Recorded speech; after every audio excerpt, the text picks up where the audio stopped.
Iran की राजधानी Tehran 25-26 अक्टूबर के दरमियान रात को इजराइल के हवाई हमलों से थर्रा उठी।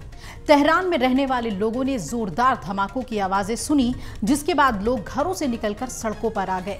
इजराइल ने ईरान पर हमले को शुक्रवार रात और शनिवार की सुबह कई चरणों में अंजाम दिया है। इजराइल ने इस ऑपरेशन को डेज ऑफ रिपेंटेंस नाम दिया है। 2000 किलोमीटर की दूरी पर किए गए इन हमलों के लिए इजराइल ने 100 से ज्यादा लड़ाकू विमानों का इस्तेमाल किया। इसमें अत्याधुनिक F-35 स्टील्थ फाइटर भी शामिल थे। इतने बड़े पैमाने पर कार्रवाई के बावजूद इजराइल का कोई नुकसान नहीं हुआ।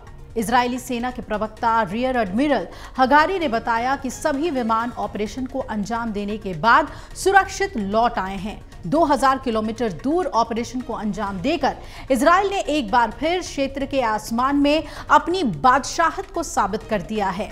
लेकिन इजराइल के लिए इस ऑपरेशन को अचानक एक योजना बनाकर अंजाम नहीं दिया है। ईरान पर हमले की तैयारी में दरअसल इजराइल 20 सालों तक लगा हुआ था। अरबों डॉलर का निवेश किया गया, जिसमें खास तौर पे हथियार विकसित करना शामिल है। कुछ हथियार तो ऐसे थे जिन्हें अमेरिका ने इजराइल को बेचने से मना कर दिया था, तो कुछ अमेरिका के पास भी नहीं है। लगभग 2000 किलोमीटर की दूरी पर हवाई हमले अमेरिकी फाइटर जेट से किए जाते हैं। इजराइल ने अमेरिका से F-15 और F-16 के साथ ही F-35 स्टील्थ फाइटर जेट खरीदे हैं। हालांकि इजराइल ने इन विमानों को देश में लाकर विशेष क्षमताओं से लैस कर दिया। यरूशलेम पोस्ट की एक रिपोर्ट में बताया गया है कि इजराइल ने F-35 के लिए अलग किया जा सकने वाले ईंधन टैंक खुद विकसित किए हैं, जिसमें वो चुपके से ईरान तक पहुंच सकते हैं और हमला करने की क्षमता भी बनाए रख सकते हैं। इन टैंक्स में बिना उनकी रेंज काफी नहीं है। 2000 के दशक के अंत में इजराइल के रक्षा उद्योगों ने लड़ाकू जेट्स से लॉन्च की जाने वाली 2 लंबी दूरी की हमलावर मिसाइलें तैयार की थी। इजराइल ने इन मिसाइलों के बारे में खास जानकारी तो नहीं दी है, लेकिन माना यह जाता है कि ये सैकड़ों किलोमीटर तक मार कर सकती हैं। इससे ईरानी सीमा के बाहर से उस पर निशाना बनाना संभव है। ये मिसाइलें सुपरसोनिक गति से यात्रा करती हैं, जिससे दुश्मन को सतर्क होने का बहुत कम समय मिल पाता है। रैम्पेज मिसाइल को शुरू में जमीन से लॉन्च करने के लिए डिजाइन किया गया था, लेकिन बाद में विमानों से हमले के हिसाब से इसमें बदलाव किया गया। जेट से लॉन्च करने पर इसकी रेंज और गति बढ़ गई। इसमें कई नेविगेशन सिस्टम हैं जो सटीक लक्ष्य को साध कर अपना बेहतर प्रदर्शन करते हैं। 570 किलोग्राम के वजन के साथ ये 150 किलोग्राम का वॉर हेड ले जा सकती है। इसे इजराइल के F-15, F-16 और F-35 विमानों से लॉन्च किया जा सकता है। 2019 में राफेल एडवांस्ड डिफेंस सिस्टम के द्वारा तैयार रॉक्स मिसाइल सुपरसोनिक क्रूज क्षमताओं से लैस है और ये राफेल की एंकर मिसाइल पर आधारित है, जो ईरानी शहाब मिसाइल की नकल करती है। रॉक्स को छोटे F-16 जेट और संभावित रूप से F-35 से लॉन्च किया जा सकता है। इसकी रेंज 300 किलोमीटर है और ये 500 किलोग्राम का वॉर हेड ले जा सकती है।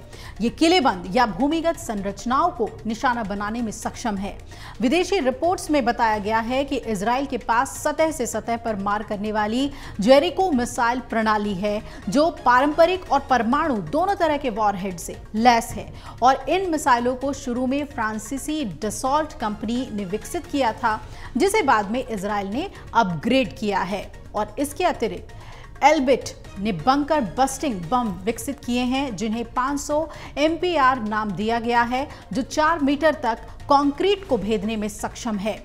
एक और इजरायली हथियार पॉपाई टर्बो क्रूज मिसाइल है और इस हथियार को राफेल ने 1500 किलोमीटर की रेंज के साथ विकसित किया है।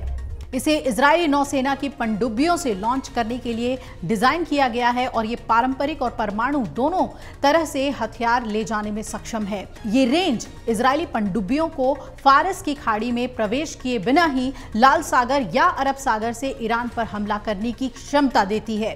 और इन हथियारों के बारे में जानकारी विदेशी स्रोतों से मिलती है, क्योंकि इजराइल अपनी तैयारियों के बारे में बहुत कम ही जानकारी देता है। तो जिस तरीके से 20 साल से इजराइल इस तैयारी के लिए मेहनत कर रहा था, तैयारी कर रहा था, उसका कहर अब बरपता हुआ दिख रहा है। अगर आप ये वीडियो YouTube पर देख रहे हैं तो हमारे चैनल को सब्सक्राइब कर बेल आइकन दबाएं और Facebook पर देख रहे हैं तो हमारे पेज को लाइक करें। 8 मिलियन प्लस सब्सक्राइबर, आपके इस भरोसे के लिए बहुत धन्यवाद।